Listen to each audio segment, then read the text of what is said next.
열왕기를 읽다 보면 자주 반복되는 문구가 눈에 들어오는데요.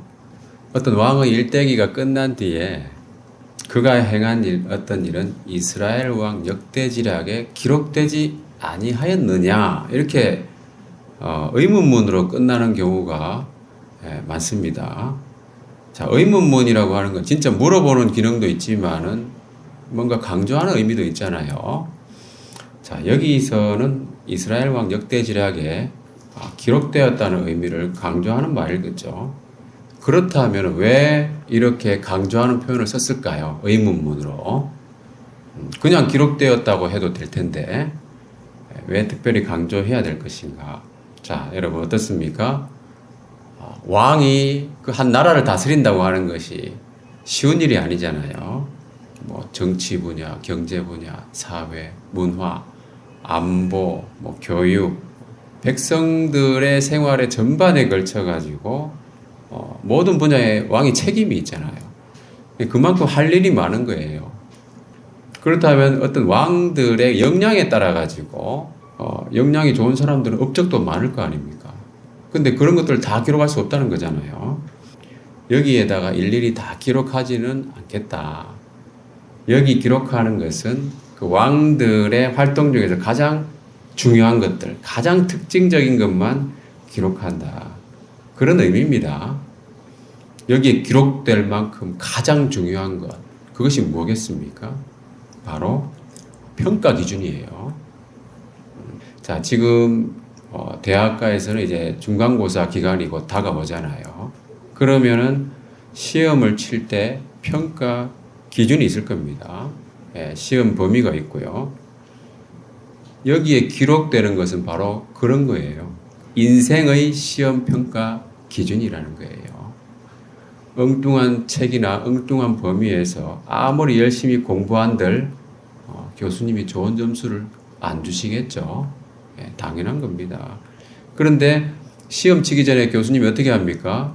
미리 몇 배수를 골라주더라고요. 나올 만한 문제를. 기본적으로 알아야 될 거. 그것만 열심히 공부하면은 어느 정도 점수를 받을 수 있도록 알려주는 그런 경우가 있더라고요.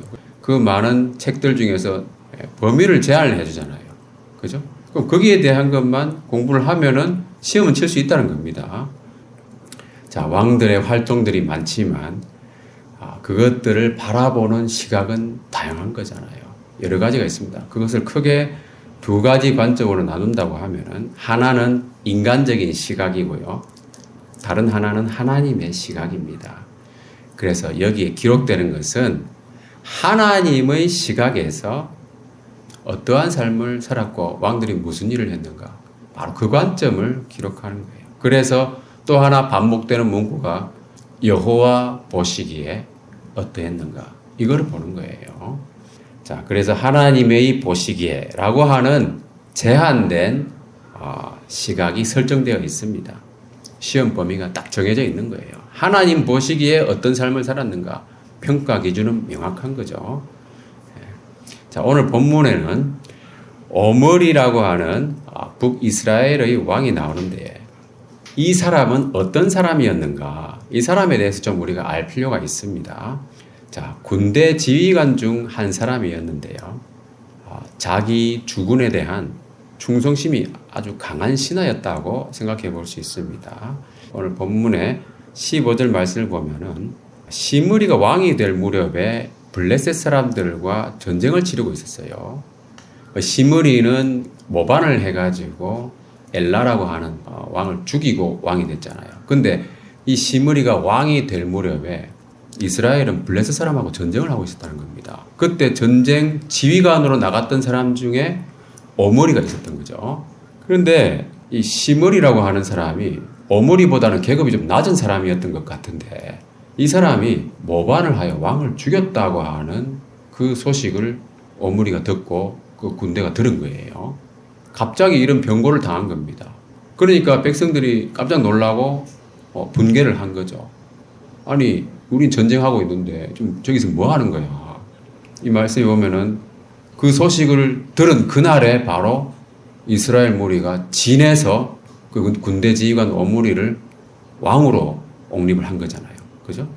그럴 정도로 이 오물이라고 하는 사람은 군대 지휘관으로서 리더십이 탁월하고 아마도 충성심도 강했을 겁니다. 그러니까 사람들이 그렇게 따르는 거죠. 자기도 충성심이 강하기 때문에. 그 당시에 이제 왕이었던 사람은 이제 엘라라고 하는 바하사의 아들이었는데 오므리를 전쟁터에 보내고 나서 자기는 뭘 했냐 하면은 왕국 맡은 자 아르사의 집에서 마시고 취했다고 그랬어요. 그러니까 한마디로 말하면 술잔치를 벌인 거죠.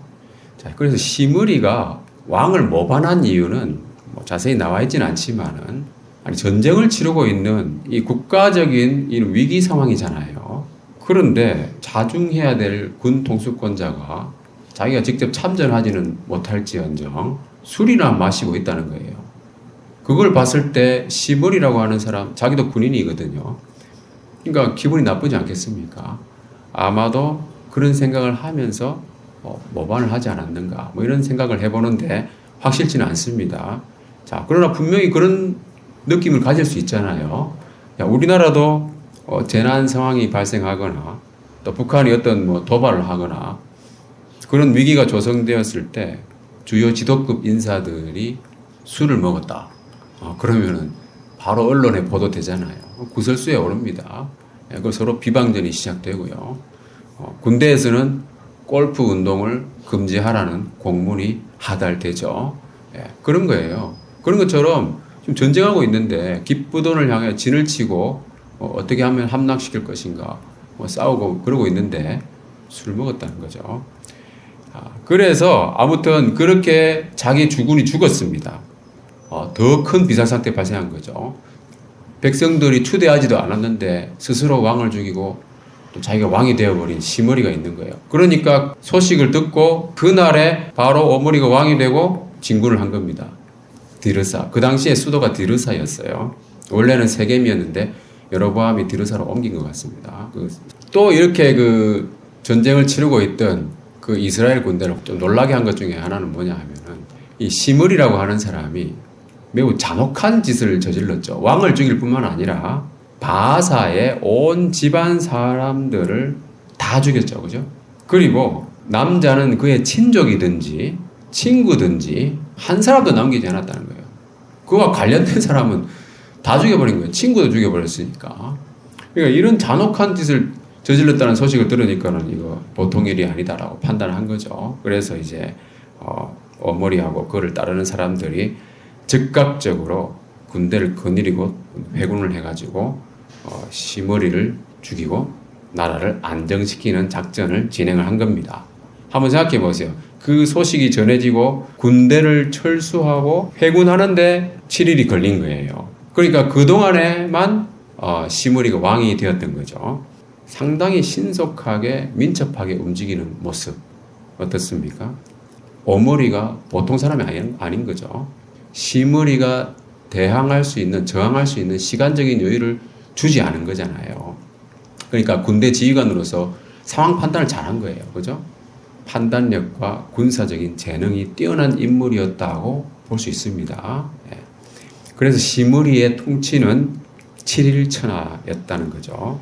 자기가 모반해가지고 왕을 죽이고 그 소식이 전해지고 또 군대가 오는데 걸린 시간 그동안에 왕으로 통치했다는 거예요. 왕으로서의 권세는 아마 거의 누리지 못했을 거예요. 갑자기 왕이 술잔치 벌이고 있으니까 욱 해가지고 그렇게 했을 수도 있는데 성경에서 뭐라고 말하고 있습니까? 여호와의 말씀과 같이 되었다고 되어 있잖아요. 그죠?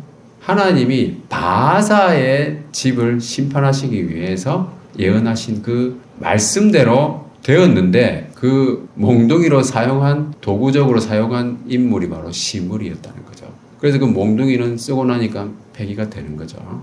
참 무시무시한 말이잖아요. 하나님이 하시겠다고 그랬는데 시므리는 자기가 한 거잖아요. 그죠? 그게 참 놀라운 신비예요. 그죠? 시므리라고 하는 사람은 자기 자유의지로 한 거예요. 근데 하나님이 하셨다는 거예요. 그게 바로 우리가 이해할 수 없는 하나님의 절대 주권과 인간의 자유의지의 절묘한 조화. 제가 이런 얘기 종종 하잖아요.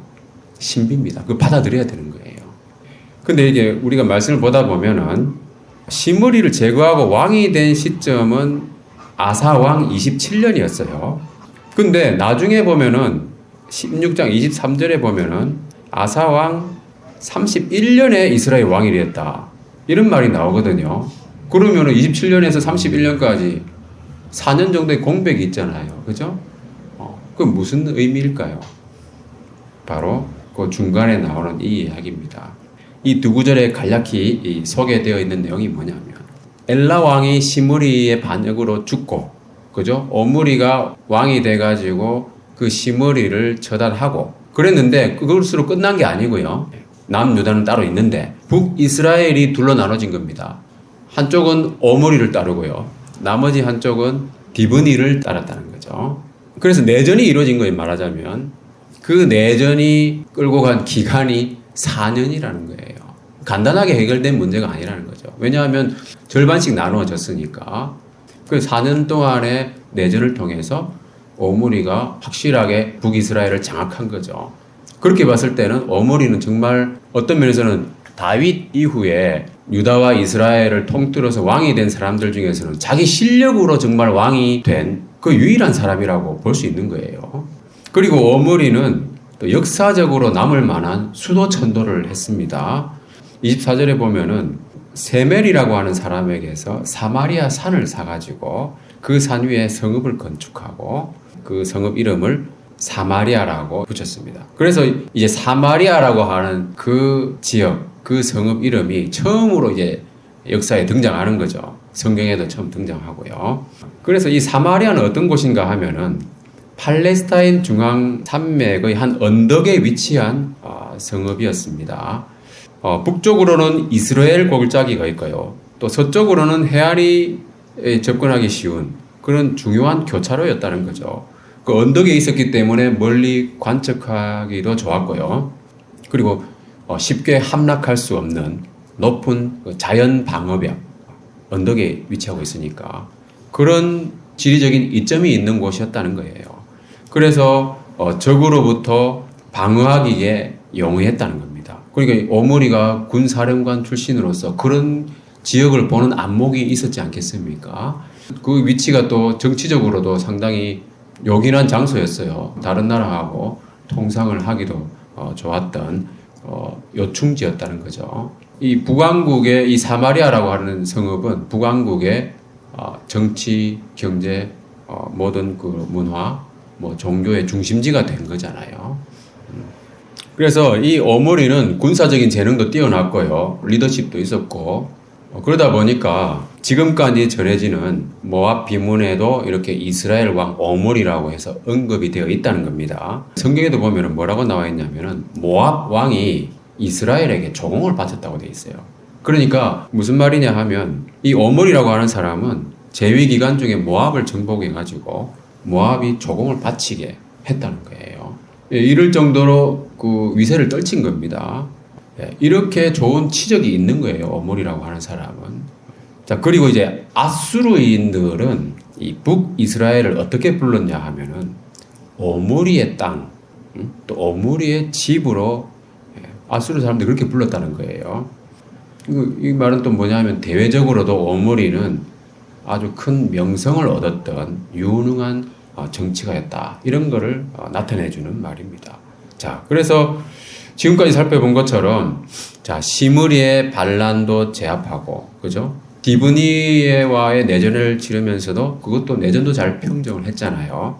정치적으로 또 외교적으로도 그런 영향을 미치는 왕국의 위세를 떨치는 그런 북이스라엘의 역사상 가장 강력하고 유능한 왕이었고 세속적인 업적을 많이 남긴 사람이었습니다. 인간적인 관점에서 보면은 이 사람은 한마디로 하면은 그 나라의 영웅의 반열에 들어가야 될 그런 사람이었잖아요. 그죠? 자, 그럼 이런 왕에 대해서 평가가 좋아야 되지 않겠습니까? 그렇잖아요. 당연히 훌륭한 왕이었다. 명예의 전당에 들어갈 수 있는 그런 사람이잖아요. 근데 실상 어떻습니까? 오늘 본문의 25절, 26절에 보면은 오므리 왕에 대한 평가는요, 한마디로 악을 행했다는 겁니다. 이 딱 그 두 구절에 정리되어 있습니다. 오므리는 악을 행했고 여로보암의 길로 갔고 여호와 하나님을 노하시게 하였다. 이게 바로 그 사람에 대한 평가예요. 그 인생에 대한 평가 누가 하는 겁니까? 사람이 하는 게 아니라는 거예요. 그죠? 시험 채점은 학생이 하는 게 아니라는 거예요. 그죠? 선생님이 하는 거잖아요. 하나님이 그 사람에 대한 평가는 하나님이 하시는 거라. 그래서 열왕기 저자는 뭐라고 말합니까? 오므리가 행한 그 남은 사적과 그가 부린 권세, 이스라엘 왕 역대지략에 기록되지 않았느냐? 이스라엘 왕 역대지략에 기록됐다는 겁니다. 여기는 기록 안 하겠다는 거예요. 그러나 거기에 기록될 만한 자료가 아무리 많아도요, 거기서는 시험 문제를 안 내겠다는 겁니다. 시험 범위는 뭡니까? 오직 여호와 보시기에 그거예요. 평가 기준은 여호와의 말씀이라는 겁니다. 이것이 바로 사람이 보는 것과 하나님이 보시는 것과의 이 관점과 시각의 차이입니다. 여기서 우리가 기억해야 될 것은 뭡니까? 하나님의 관점과 사람의 관점은 사뭇 다르거나 정반대인 경우가 많다는 거예요. 자, 우리가 잘 아는 사무엘상 말씀을 보면 이런 말씀이 있잖아요. 다 같이 읽어보겠습니다. 시작. 내가 보는 것은 사람과 같지 아니하니 사람은 외모를 보거니와 나 여호와는 중심을 보느니라. 네, 사람은 외모를 보지만 하나님은 중심을 보신다고 했어요. 자, 중심을 보신다는 것은 그 사람의 마음, 숨은 동기, 의도가 어떤가를 본다는 겁니다. 하나님의 말씀으로 그 사람의 속 깊은 것을 판단하시는 거예요. 그래서 히브리서 말씀에도 보면은 하나님의 말씀은 마음의 생각과 뜻을 판단하신다. 그죠? 판단한다고 되어 있잖아요. 그죠? 그래서 지은 것이 하나도 그 앞에 나타나지 않음이 없고 우리의 결산을 받으실 이에 눈앞에 만물이 벌거벗은 것 같이 드러나느니라 이렇게 말씀하고 있는 거예요. 하나님 말씀으로 하나님은 판단하시고 모든 것을 훤하게 들여다 보시는 거예요. 우리 마음에 있는 거, 숨은 거, 은밀하게 행해진 것들 다 보시는 거예요. 하나님 말씀으로. 그래서 오므리가 행한 업적 중에서 가장 손꼽히는 거, 사마리아 산을 사가지고 그 위에 성읍을 건축했잖아요. 그리고 지금도 유명한 지역 이름이 되어 있잖아요. 그죠? 근데 이것은 하나님의 말씀을 정면으로 위배한 사건이었어요. 뭐냐 하면 토지는 영구히 팔지 말라고 한 거예요. 하나님이 기업으로 주신 가나안 땅에서는 토지를 영구적으로 매매하는 것은 금지되어 있습니다. 왜? 토지는 하나님의 것이니까. 하나님의 것을 침범하는 일이라는 겁니다. 그리고 사마리아 땅은 나중에 열방의 문화를 개방적으로 받아들여가지고 우상숭배의 온상지가 되어버렸어요. 그러니까 오므리가 아무리 세속적인 업적이 뛰어난다 하더라도 그에 대한 평가는 오직 하나님의 말씀, 하나님의 책이 기준이 된다는 겁니다. 그래서 그 기준에 해당되지 않는 것들은 기록하지 않는 거예요. 오므리의 아들로서 왕이 되었던 아합도 마찬가지였어요. 아합은 시돈 사람의 딸 이세벨을 아내로 맞이했잖아요. 그것 자체도 잘못된 거죠. 하나님 말씀을 어긴 거잖아요. 그죠? 그 당시에 강대국으로 부상하고 있던 아람이라고 하는 나라, 다메섹입니다. 그 나라의 군사적인 위협에 대항하기 위해서 취했던 정략 결혼이었습니다. 그리고 시돈과의 그 해상 무역을 통해서 또 경제적 성장의 기회를 얻을 수 있는 일거양득. 그래서 정치적으로, 안보적으로, 경제적으로 성공한 왕이었어요. 아합은. 인간적으로는 지혜로운 조치라고 볼 수 있잖아요. 그죠? 그런데 이세벨이 어떤 사람이었습니까? 이세벨은 오늘 말씀해 보면은 엣발의 딸이라고 나오잖아요. 그 엣발이라고 하는 것은 아스다롯 신전의 제사장이었어요. 그 사람은 제사장이었는데 히람의 후손이었던 펠레스 왕을 살해하고 왕위에 올라서 시돈과 두로를 32년간 다스렸던 그런 인물이었어요. 이세벨은 그 사람의 딸이니까 이스라엘에게 바알 신숭배를 조장했던 장본인이라고 볼 수 있는 거예요. 그 제사장의 딸이니까 어떠했겠습니까?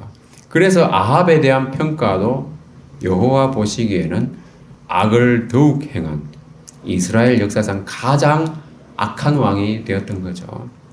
자, 이와 같이 오늘 본문에는 이 시므리, 오므리, 그리고 아합 이 세 왕이 등장하는데 이들에 대한 평가는 한결같이 여호와 보시기에 악을 행한 사람들이었다는 겁니다. 그런데 특이할 점은요, 이 시므리로부터 오므리, 아합에 이르기까지 겉으로 보면은 모반이 있었고 내전이 있었고 이런 정치적인 불안정 속에서 나중에는 오므리의 아들 아합이 왕이 됐잖아요. 안정적인 왕위 계승이 이루어졌잖아요. 사마리아도 건축하고 시돈과 동맹도 맺고 그래서 경제적으로, 정치적으로, 군사적으로 번영하는 그런 시대였다는 겁니다. 그런데 여호와 보시기에는 어땠습니까? 영적으로는 점점 더 타락해가는 그런 모습을 보여주고 있다는 겁니다. 시므리에 대한 평가는 어때요? 여호와 보시기에 악을 행하여 범죄하였다. 이렇게 나오지만 오므리에 대한 평가는 여호와 보시기에 악을 행하되 그 전에 모든 사람보다 더욱 악하게 행했다. 그래서 이스라엘의 하나님 여호와를 노하시게 하였다. 이렇게 나오잖아요.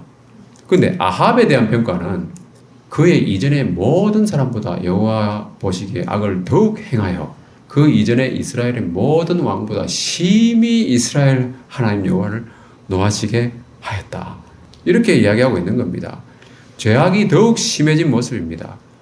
인류 문명이 발달하고 번영할수록 더더욱 죄악이 커져가는 그런 아이러니와 비슷하지 않습니까? 하나님 말씀에 어긋나는 일들을 더 많이 했고요. 그러다 보니까 사람이 처음에는 양심의 가책을 느끼잖아요. 그죠? 근데 악을 자꾸 행하다 보면은 그게 무뎌지는 거예요. 양심이. 그래서 양심이 화인을 맞았다. 불도장을 찍은 것처럼 감각이 없는 겁니다. 그러니까 하나님의 말씀을 어기고 악을 행하는데 전혀 두려움을 느끼지 못하는 거예요. 그래서 아합의 경우에는 뭐라고 표현되어 있습니까? 오히려 가볍게 여겼다. 죄를 짓는 걸 가볍게 여겼다는 거예요. 그런 시대가 된 겁니다. 그런 시대에 또 무슨 일을 했습니까? 여리고를 재건한 것이죠. 여리고는 이스라엘이 가나안을 정복할 때 요단강을 건너서 첫 번째 무너뜨린 성읍이잖아요. 그것도 기적적인 방식으로 하나님이 일을 일으켜 주신 그런 성읍이잖아요. 그러니까 그거는 절대로 건축하지 마라. 여호수아가 경고를 했습니다. 하나님이 행하신 일을 상징적으로 보여주는 장소이기 때문에 이건 시청각적인 교육 효과가 너무나 명백한 거예요. 그래서 이것은 건축하면은 반드시 저주가 임할 것이다. 하나님 말씀을 이렇게 선포했잖아요. 이 명확한 말씀을 사람들은 대부분 알고 있었어요. 아주 유명한 이야기잖아요. 그죠? 자기 나라의 역사에. 그래서 그동안 이 성읍은 재건되지 않고 방치되어 있었던 거예요. 근데 이제 나름대로 나라가 부강해지고 번영하는 걸 이렇게 보니까 요단강을 건너가는 데 있어가지고 계속 방치되어 있는 거예요. 제일 좋은 여리고라고 하는 그 지역이. 그래서 이 길목을 장악하기 위해서는 이 재건해야 되겠다. 근데 그 저주의 말씀을 알고 있잖아요. 그죠? 이 말씀을 알고 있는 거예요. 아합도 알고 있고 다 알고 있는 거예요. 이스라엘 사람들은. 그래서 뭔가 꺼림직하잖아요. 그런데 아까 제가 말씀을 드렸지만 하나님 말씀을 가볍게 여기는 시대가 돼버렸잖아요. 그리고 자꾸 죄를 짓다 보면은 그 죄에 대해서 둔감해지는 거예요. 뭐 하나님 말씀 뭐 이루어지겠어? 이렇게 가볍게 여기고 하나님 말씀을 무시하게 되는 겁니다. 처음에는 잠깐 주저했겠지만은 뭐 별일 있겠어? 이렇게 해가지고 자 한번 히엘이라고 하는 사람을 시켜가지고 한번 건축해봐 그랬는데 어떻게 됐습니까? 히엘의 맏아들이 기초를 쌓을 때 죽었고요.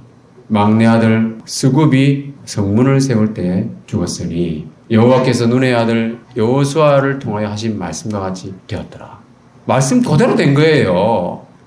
네? 여러분 무섭지 않습니까? 하나님 말씀 그대로 됩니다. 하나님의 말씀을 무시하다가 참혹한 결과를 맞이하게 된 겁니다. 자, 말씀을 마무리하겠습니다. 호랑이는 죽어서 가죽을 남기고 사람은 죽어서 어떻게 된다고 했습니까? 이름을 남긴다고 했잖아요. 그런데 여러분 성경적인 관점으로 제가 말씀을 드리자면 사람은 죽어서 이름을 남기는 것이 아니라 사람은 죽어서 심판을 받게 됩니다. 우리 인생의 전반에 대해서 심판하실 겁니다. 그 평가할 때가 온다는 거예요. 누구도 피할 수 없습니다. 그래서 우리가 주목해야 될 건 뭐겠습니까? 그 심판의 기준이라는 겁니다. 그 요한계시록 20장 12절 말씀 보면은 내가 보니 죽은 자들이 큰 자나 작은 자나 그 보좌 앞에 서 있는데 책들이 펴 있고 또 다른 책이 펴졌으니 곧 생명책이라. 죽은 자들이 자기 행위를 따라 책들에 기록된 대로 심판을 받으니 그랬습니다.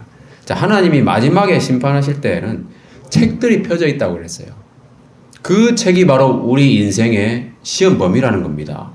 그 책에 어떤 내용들이 기재되어 있는지 우리는 다 알 수 없지만 우리가 분명히 알 수 있는 것은 뭐겠습니까? 그 책은 하나님의 관점에서 기록됐을 거라는 거. 그죠? 하나님의 책이니까 인간의 관점으로 기록되지는 않았을 거라는 그 사실은 분명하잖아요. 그래서 여호와의 보시기에 어떤 삶을 살았는가가 중요하다는 거예요. 자, 무수히 많은 사람이 세계 역사에 기록되어서 이름을 남겼습니다. 또 그 사람들 덕분에 인류 문명이 지금과 같이 발전한 거예요. 자, 그런 사람들이 심판대 앞에 나갔을 때 할 말이 얼마나 많겠습니까? 그렇잖아요. 자기는 뭐도 발명하고 무슨 원리도 창안해내고 그죠?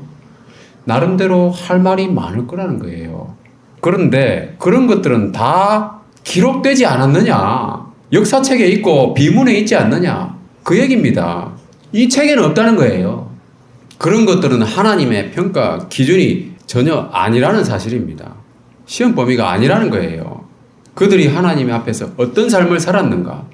인류 문명의 발달에 기여했잖아요. 그죠? 그런 천재들이 얼마나 많습니까? 그러나 아까 말했지만 아무 의미 없는 거예요. 심판을 받는 겁니다. 오히려 인류 문명이 발달할수록 인간의 죄악도 더 심화되었다는 겁니다. 자, 그럼 우리는 어떻게 살아야 됩니까? 이런 평가 기준을 분명히 알고 하나님의 말씀을 가까이 하고요. 믿음으로 살아서 순종하는 생활을 하는 것이 가장 평가 대비를 잘하는 거죠. 그래서 여기 계신 모든 분들이 여호와 보시기에 선하고 의로운 플러스 인생 살아가시기를 주님의 이름으로 축원합니다.